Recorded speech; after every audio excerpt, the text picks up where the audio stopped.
Okay, everyone, welcome to this session on values-based approaches to recruitment and retention. And I'm going to hand over to my colleague Jez in a moment. I'm Carol Mitchell, Locality Manager at Skills for Care in Greater Manchester.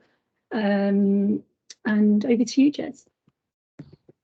Hello, I'm the grey person on the screen there. So I'm Jez Ashdown, so I'm a locality manager with Skills for Care. So Carol and I sort of cover Greater Manchester between us. So welcome everybody to this session. And just to let you know that this session is going to be recorded. So if you want to sort of turn your cameras off and be on mute, that'd be fine, unless you want to sort of be shown on the recording.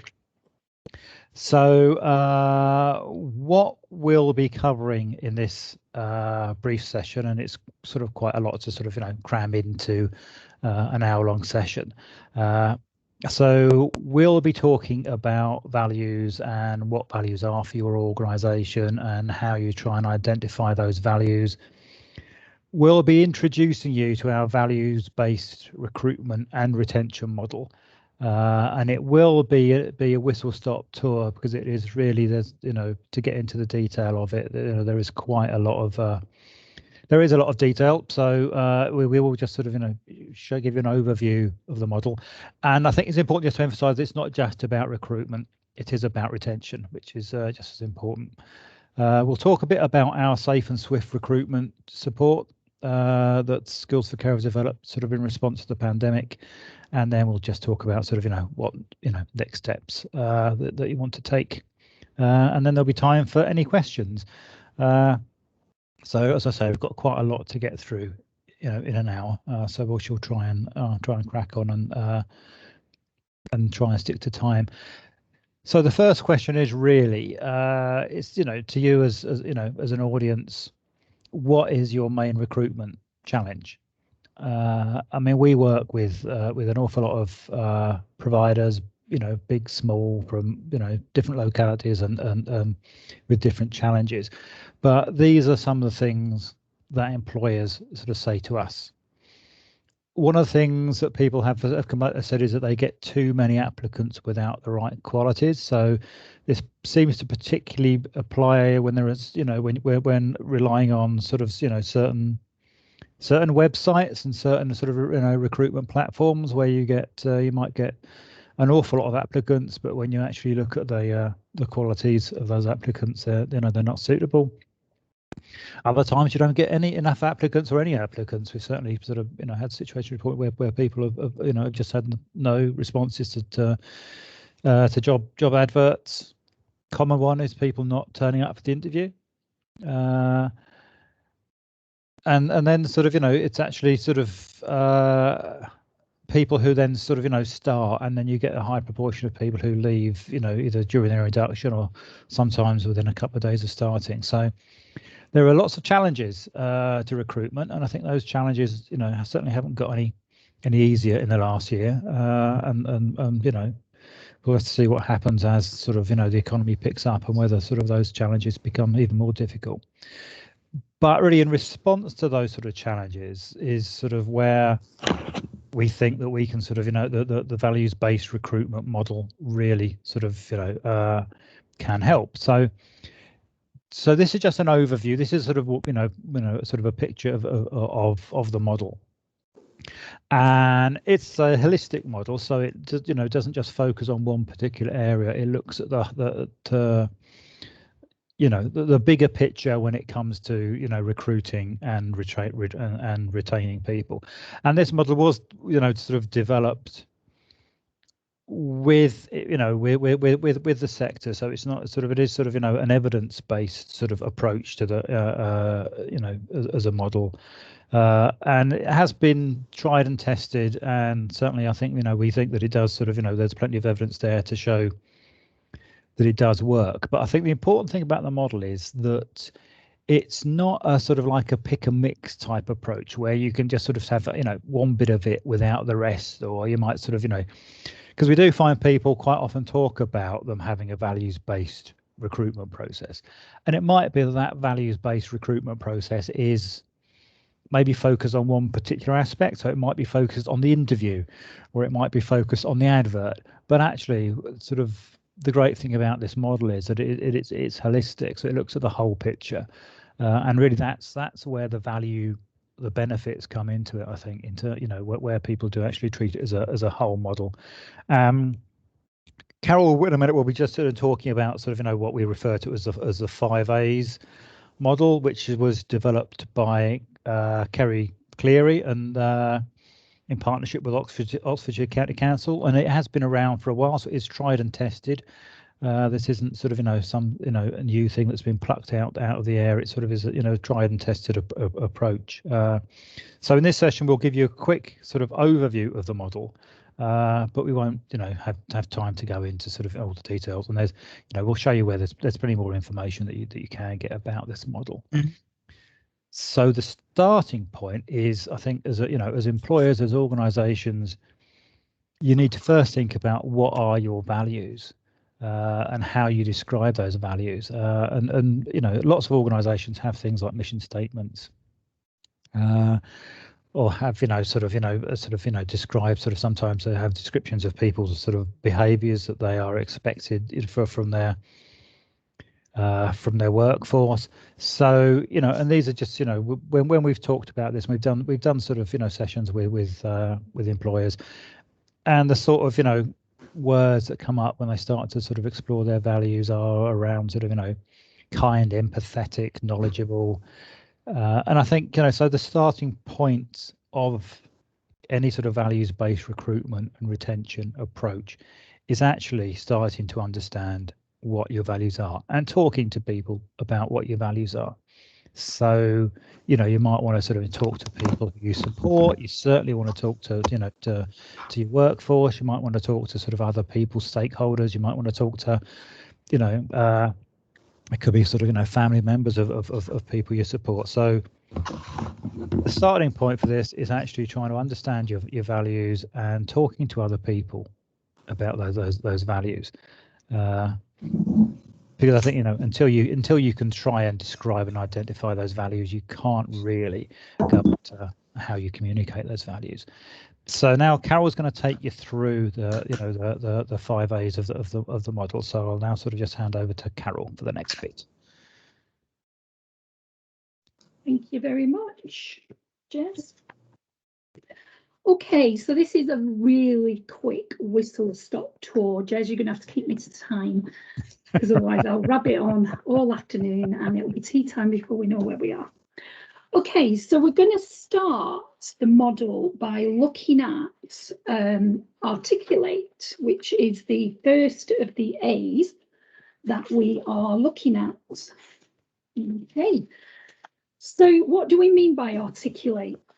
Well, articulate, and as Jess mentioned, this model was developed by Kerry Cleary, an independent consultant, and Oxfordshire County Council, following some work that Oxfordshire NHS Trust had done on values-based recruitment. And there is actually access to the research that they did on our website into the evidence that came from this process. And some of you will probably remember, just to give you a bit more background, the situation in Mid Staffordshire NHS Trust many years ago now. And one of the things that came from that in Sir Robert Francis's report and recommendations to avoid that situation happening again was that all clinicians, and including students, are recruited using a values-based recruitment process. And so social care has been a bit late to the party, but there are many organisations in social care who use values-based recruitment, and it is growing. There is interest in this growing as well. So articulate then falls into 2 key areas. The first one is identifying your values, and the second is communicating them. So articulate is about how the employer identifies what its values are and associated behaviours that you want to see from your staff, and then how you communicate those values and behaviours to both potential staff and existing staff, volunteers and other stakeholders. So some of you will have very clear values statements. You will have you will know what your organisation values are. You might have posters, you might have information on your website. Some may not have developed those yet. So as an organisation, you know that, you know, certain things are important to you, but you've not necessarily pinned down and identified what they are.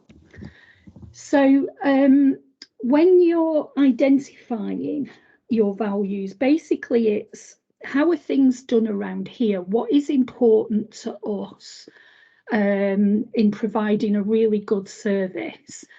And values can't be identified by the senior team in an office or on an away day.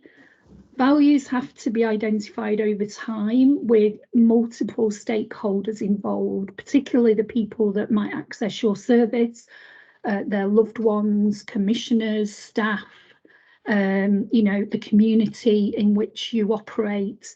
There are many, many people who should be involved in that process of identifying what the values for your organisation are.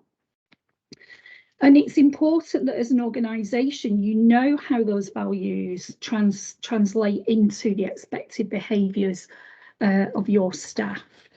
We do have on our website, again, a values and behaviours framework. Part of the work that we've done with Kerry, Cleary and Oxfordshire County Council, they have kindly made available certain resources for us to share with the sector. And you can access those on our website. So you don't have to use them as they are. They might be helpful to use if you don't have something already, or you could choose to use them to kind of tweak and develop your own resources. So once you've identified your workplace values, the second part of Articulate is to communicate them, and you're looking at communicating them both internally and externally. So if I visited your website after the session today, even if you have clearly defined values, would I find them easily, or are they buried? You know, you want to be shouting about your values. They are what make you unique. They are what makes you an employer of choice. So are they easy to find? Because as a potential applicant to your organisation, how will I know if my values align with your values if I can't find them or I don't know where they are? So think about how you communicate your values both externally but also internally as well. Excuse me. What about how you communicate to new recruits? Do you send out, as part of your application pack, a statement of your values and the kind of behaviours you want to see? Because you may get some people will self-select out of the process because they think actually that's not going to work for me, and that's fine. You know, you don't want to waste time on people that aren't going to be suitable for your service. And for your existing staff, are you reinforcing, and we'll talk a bit more about this further around the model to assimilate, but are you reinforcing the values when you meet with staff informally and formally? So for example, at supervisions, appraisals, performance management kind of meetings, are they regularly communicated to people? Do the people who access your services and their families know what your values are? And do they get a chance to feed back to you? Do you welcome feedback on whether the values are working for them? Okay, Jess, so moving on, please, to attract. So attract is how you use your values and behaviours to target the sort of people that you want to apply, and to give those people a realistic preview of the culture, values and expectations you as an employer have in your adverts, on your website and in your other recruitment resources.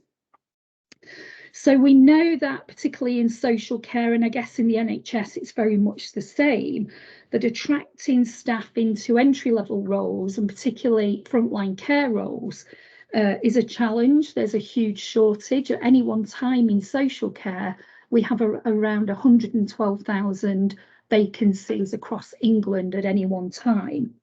So employers need to be creative, thinking about how they promote those roles and their organisation, and how will they find new sources of recruits.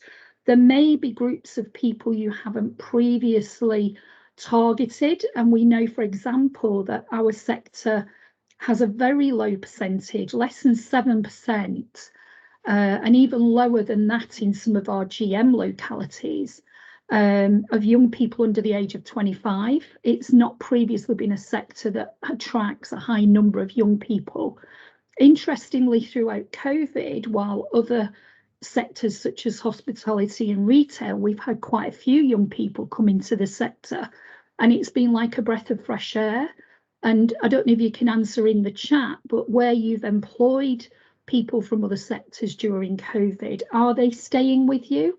Or are you seeing that some people are going back now that the economy's opening up a bit more and people are going back to their original field? So if you can put a message in the chat, it would just be useful to hear from you what is happening. But having a career pathway for, say, young apprentices, bringing people in at 16, 17, 18, and, you know, agreeing with them a career pathway, which might take several years in terms of getting to a point that they're aiming for, but actually gives them you know, a path to look at. And one of the things we know about young people is often they want to see those progression opportunities. So you may be recruiting for a frontline care worker now or a healthcare assistant now, but what are the development opportunities open to those people throughout their employment with you? So if there's any particular ways that you've attracted people, if you're willing to share, stick it in the chat, that would be really useful. I spoke to a care provider the other day and I suggested very small service and very person-centered, very kind of has to be the right person with similar interests and things. So I suggested that they advertise in the football club brochure, you know, the programme you get for the football matches, things like that, or that they advertise in the local sports shop if they would be willing to put an advert in the window and things. Don't just resort to Indeed, think a bit more out the box to target people who might have those values. All they need is training, because training can be taught, skills can be taught, but values can't. So what makes you an employer of choice? There's a lot of providers, NHS and social care, recruiting, and in GM, you know, there's a lot of employers. How do applicants navigate who is the employer for them? So what makes you stand out? Are you sharing in your recruitment materials? And obviously in an ad, you can only put so much, can't you? But are you sharing the things that you do, which many of you do, and some of you maybe need to think about developing, but things like talent management, career progression opportunities, career pathways? Do you have career mentors? You know, are there, let's say, for example, registered nurses in your service who could act as a mentor to a healthcare assistant or a care assistant thinking of going into, let's say, a nursing degree apprenticeship or a nursing associate apprenticeship? Have you got mentors within your team that can support those things? Mention things like the learning and development opportunities that are available to people. Some employers now are starting, I heard about this first from the civil service, and I think public services in general, social care maybe not quite so widely available, but things like reverse mentoring are really powerful ways of, you know, sharing and learning and reflecting. So thinking about those things. I would say the most important for me at the outset is getting induction right and getting the support on the job right for people when they first join you. I've previously worked in a variety of social care settings, but I worked in domiciliary care for 3 years, and it was quite an eye-opener actually. When I worked in retail, our induction programme was very detailed and thorough. People weren't let loose on the shop floor to operate a till until they were, competent. And yet in care and other services, what tends to happen is people have quite a condensed induction programme. They might have a day or two of shadowing and a bit of support, and then they're left to get on with it. And actually, we know that 43% of people leave their job in the first 12 months. And that's because often they haven't had that kind of support on the job. With the expense of recruiting, work more on keeping the people you've recruited, retaining the staff that you've got, and you'll save money and you'll save effort in the long run as well. But thinking about buddying schemes, that kind of thing. What we've seen and heard from employers throughout COVID is there are a lot more organisations offering wellbeing support, things like, yoga, lunchtime yoga sessions, that kind of thing, employee assistance programmes, mental health support, mental health first aiders within the service as well. Thinking about things like reward and recognition as well. And one of the main reasons in research that we've done that staff give for leaving, and I think 50% or so said they didn't feel valued by their employer. So definitely, thinking about keeping the people you've got. Next slide, please, Jess. So the application process, so we've articulated, we've identified our values, we've communicated those, we've done some work to attract the right people to our service. Now, if you imagine an advert on Indeed is going to get you, I don't know, let's say 500 applications or inquiries or whatever, and you're casting the net wide and you're getting everybody and anybody, and 2/3 of those probably not suitable for you. So that's a lot of time and effort to sift and get down to the people that are useful. Values-based recruitment isn't quick. It does add to your workload. But what employers in social care have told us is that it is worth the effort. People who are recruited through a values-based approach tend to be more loyal to their employer. They take less time off sick. They don't leave as quickly as maybe other people recruited, and they are up to 70% more productive. So, yes, there is more to do with values-based recruitment, but somebody coming in. But it is worth the effort. So I wanted to make that clear, really. So what you're doing with values-based recruitment is you're narrowing that pool, if you like, that filter of people coming in. You're narrowing the scope, but actually what you're doing is concentrating the effort on the people that are more likely to be the right people for you. Sorry, if you've just come in, could you mute for me, please? It's a little bit noisy. So the apply section of the model is about the application process, and that is designed to ensure candidates understand and can demonstrate the values and behaviours you were looking for. And as I mentioned earlier, it allows them to self-select, and that you focus your time on shortlisting only those candidates that you think demonstrate those values and that will fit within the culture and within your organisation. So thinking about how your application process is from your adverts, your job descriptions, person specs, application forms, all of that. Have you articulated your values throughout these stages? and thought about how you're using these to attract people with the right values and behaviours. We do have some really good examples on our website. We have a whole section on values-based recruitment, and there's a section on there that we do cover in seminars as well, about how to redesign job applications, for example, job descriptions, job adverts to be more values-based. So this process of recruitment and applying works both ways. The applicant is actually looking for a job with an employer of choice as well. And it's the start of a relationship with you as an employer, right, even before they're actually with you. Again, going back to my time in retail many, many years ago, 30 odd years ago, I used to recruit hundreds and hundreds of Christmas temps. I worked for Boots, the chemist. And I was always very mindful that people who didn't get a role, we still wanted as customers in the store.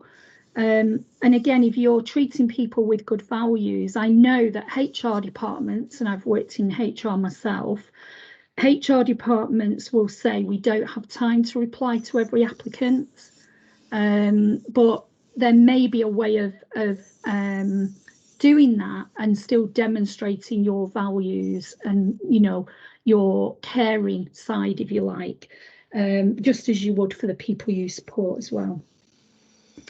So in the chat, if anyone, I can't see anyone chatting, but in the chat, if you feel like it, could you mention any different methods of offering candidates to submit applications that you use? Some organisations might ask for CVs, some might have an online application process. More and more organisations now have several stages to their recruitment. You might do some pre-screening, that kind of thing. But one thing I would suggest, and this is one thing that we cover in our values-based interviewing seminar, is send out the values of your organisation and the behaviours you expect with in your employment pack, your application pack. So if you've got the job description, person spec, put that in as well, and then people can see that. If you use any pre-screening, think about how you can incorporate your values with a potential applicant. It's an opportunity to tease out you know, their values and the ones you're looking for, really, and it can save time, and also it can alleviate some of the no-shows, because you know straight away whether there's a connection there and whether it sounds like they have got the values that you want to take through to the next stage. I have in Domcare heard the pre-screening basically was around, do you have a car, do you have access to a car, and are you a driver? That was the pre-screening, really. So I think if we go for the values, we're going to get people who are the right people for the organisation.